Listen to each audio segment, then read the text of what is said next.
Это история одной девочки, которую сверстники упрекали из-за одежды, которую она носила. Так как ее родители были верующими, ей не разрешали одеваться как все. Она была единственной, кто носила хиджаб в школе. Из-за этого ее постоянно оскорбляли.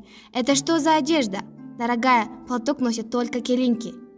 В один день одна из одноклассниц очень сильно обидела ее, сказав: «Ты уродка из верующей семьи, тебе не место в нашей школе». После услышанного она заплакала и решила уйти из школы и учиться дома. Узнав про это, социальный педагог школы решила провести собрание для остальных ребят. На школьном собрании обсуждалось немало тем, одним из которых была право верующих в ислам и их деятельность. Социальный педагог очень внятно объяснил всем о конвенциях правах ребенка, одним из пунктов которой была Статья номер 14. Ребенок имеет право на свободу мысли, совести и религии. Статья 30.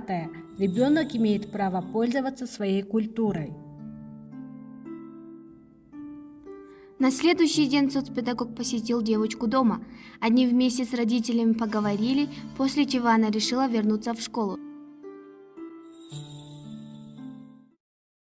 Но тут ее встретили совсем по-другому.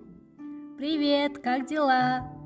Иди к нам, мы хотим показать тебе хорошую книгу. Прости нас, пожалуйста.